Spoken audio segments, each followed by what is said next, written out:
നീലിമ അതിശയത്തോടെ ഓരോ ഡെക്കറേഷൻസ് നോക്കിക്കൊണ്ട് നിൽക്കുകയായിരുന്നു. സാം അലക്സ് അത് കണ്ട് കിരണിനെ നോക്കി. ബോസ് റെഡിയായിരുന്നോ?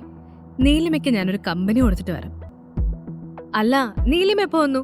ഞാൻ കണ്ടില്ലാട്ടോ. സാം അലക്സ് സൗഹൃദം ഭാവിച്ചു പറഞ്ഞു. അയാളുടെ അഭിനയമാണ് അതെന്ന് നീലിമയ്ക്ക് മനസ്സിലായി. പക്ഷേ പാർട്ടിയിൽ മോശമായി ഇടപെടാൻ പാടില്ല എന്നുള്ള കാര്യം ഓർമ്മയിൽ വന്നതുകൊണ്ട് നീലിമ പറഞ്ഞു, ആ കുഴപ്പമില്ല. നീലിമ താല്പര്യമില്ലാത്ത മട്ടിൽ സംസാരിക്കുന്നത് കേട്ട് സാം അലക്സ് സൂര്യ ഒന്ന് രൂക്ഷമായി നോക്കിയ ശേഷം ഉടനെ അവിടെ നിന്നും കിരണിന്റെ അടുത്തേക്ക് തിരികെ പോയി. നീലിമ ഹാളിൽ ഇരിക്കുന്നത് കണ്ടപ്പോൾ പാർട്ടിയിൽ പങ്കെടുക്കാനെത്തിയ കുറച്ച് സ്ത്രീകൾ അവിടേക്ക് ചെന്നു. അവരിൽ സ്റ്റാർഡം മീഡിയയിലെ പ്രമുഖ മോഡലുകളും ഉണ്ടായിരുന്നു. നീലിമയ്ക്ക് എല്ലാവരെയും ഒന്നും അറിയുമായിരുന്നില്ല, എന്നാലും കുറച്ചുപേരെ അറിയാം. അവൾ പരിചയഭാവത്തിൽ ചിരിച്ചു. അപ്പോൾ ഒരു പെണ്ണ് പറഞ്ഞു, നീലിമ മാഡം, ഡ്രസ്സ് സൂപ്പറായിട്ടുണ്ട്. ഇതിന് നല്ല വിലയായി കാണുമല്ലേ? ഈ ഡിസൈൻ ഞാൻ ആദ്യമായി കാണുകയാ. ആ പെണ്ണ് പറഞ്ഞത് കേട്ട് മറ്റൊരു പെണ്ണ് ഉടനെ പറഞ്ഞു, അതാ ഞാനും ശ്രദ്ധിച്ചത്. ഈ ടൈപ്പ് ഡിസൈനർ ഗൗൺ മറ്റെവിടെയും കണ്ടിട്ടേയില്ല. മാഡം, ഇതെവിടെ നിന്നാ വാങ്ങിയത്? അതോ പറഞ്ഞു ചെയ്യിച്ചതാണോ? നീലിമ അതിനു മറുപടി പറഞ്ഞില്ല. അവരൊന്നും തന്നോടുള്ള സ്നേഹം കൊണ്ട് അടുത്തു വന്ന് കുശലം ചോദിക്കുന്നതല്ല എന്നവൾക്ക് വ്യക്തമായി അറിയാം. നല്ല വിലമതിക്കുന്ന ഗൗൺ കണ്ടപ്പോൾ പെട്ടെന്നുണ്ടായ സ്നേഹമാണ്. ഈ ടൈപ്പ് വില കൂടിയ സ്റ്റോൺസ് നാട്ടിലങ്ങനെ അധികം കണ്ടിട്ടില്ല കേട്ടോ. എന്തായാലും നീലിമ മാഡത്തിന് ഈ ഡ്രസ്സ് നന്നായി ചേരുന്നുണ്ട്, മറ്റൊരു പെണ്ണ് പറഞ്ഞു. നീലിമ അവരെ നോക്കി ഒന്ന് പുഞ്ചിരിച്ചു. അത്രയുമൊക്കെ പ്രശംസിച്ചിട്ടും നീലിമ അധികമൊന്നും പറയാത്തത് കണ്ടപ്പോൾ പെൺപട പതിയെ അവിടെ നിന്നും പോയി. അപ്പോൾ സൂര്യ നീലിമയെ നോക്കി പറഞ്ഞു, അവര് പറഞ്ഞ കാര്യം സത്യമാ. മാഡത്തിന് ഇത് നന്നായി ചേരുന്നുണ്ട്, നല്ല വില മതിക്കുന്നുണ്ട്. വില മതിക്കാതിരിക്കുവോ? 1,00,000 രൂപയിലധികം വിലയുള്ള ഡ്രസ്സല്ലേ? ഇവനോട് അതെങ്ങാനും പറഞ്ഞാൽ ഇപ്പൊ തന്നെ ഇവൻ ബോധം കെട്ട് വീഴും, നീലിമ മനസ്സിൽ പറഞ്ഞു. അപ്പോൾ സൂര്യ ഹാളിലേക്ക് നോക്കി. സാം അലക്സ് കിരൺ സാറിന്റെ അടുത്ത് നിന്ന് മാറുന്നേ ഇല്ലല്ലോ. സൂര്യ പറഞ്ഞു, വല്ല പ്രമോഷൻ ഒപ്പിക്കാനാവും. നീലിമ പറഞ്ഞു, പണ്ടിങ്ങനെ പാർട്ടി വെച്ചാൽ എനിക്ക് പങ്കെടുക്കാൻ തന്നെ പേടിയാണ്. ഞാനന്ന് പറഞ്ഞില്ലേ, സാം അലക്സ് കിട്ടിയ ചാൻസ് മുതലാക്കാൻ നോക്കുന്നത് പാർട്ടികളിൽ വെച്ചാണ്. ഹലോ നീലിമ, കിരൺ വിളിച്ചു. ഇത്തവണ നീലിമയ്ക്ക് അയാളെ കാണാത്തതുപോലെ അഭിനയിക്കാൻ കഴിഞ്ഞില്ല. കിരണിനെ ഇഷ്ടമില്ലാത്തതുകൊണ്ട് അവൾ മനഃപൂർവ്വം കാണാത്ത മട്ടിൽ നിന്നതായിരുന്നു. ഹായ് സർ, നീലിമ പറഞ്ഞു.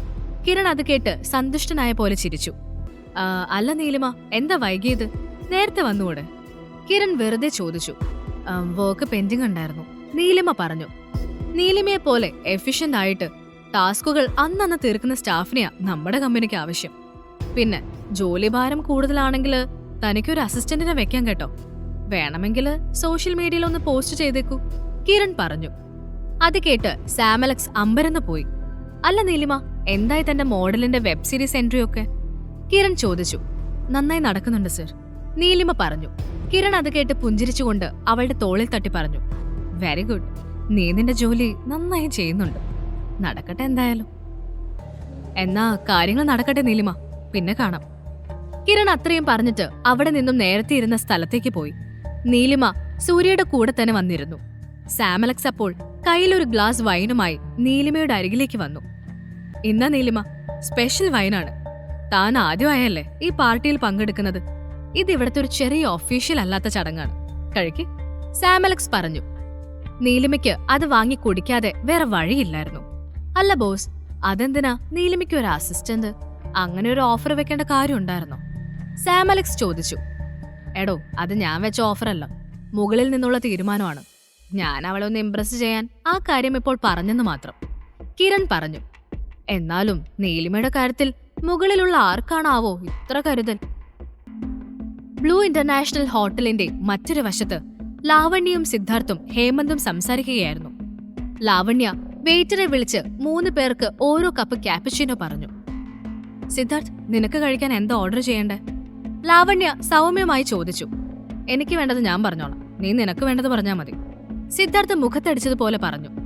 അത് കേട്ട് ലാവണ്യ ആകെ വല്ലാതെയായി. അപ്പോഴേക്ക് ക്യാപ്പുച്ചിനോ എത്തി. ലാവണ്യ 2 പേർക്കുമായി അത് നീക്കിവെച്ചു. അല്ല സിദ്ധാർത്ഥ്, എങ്ങനെ പോകുന്നു നിന്റെ ബിസിനസ് ലൈഫൊക്കെ? ഉടനെ കല്യാണം കഴിക്കാൻ പറഞ്ഞ ആന്റി ശല്യം ചെയ്യുന്നുണ്ടാവുമല്ലേ? ലാവണ്യ ചോദിച്ചു. സിദ്ധാർത്ഥ് അതിനു മറുപടി പറഞ്ഞില്ല.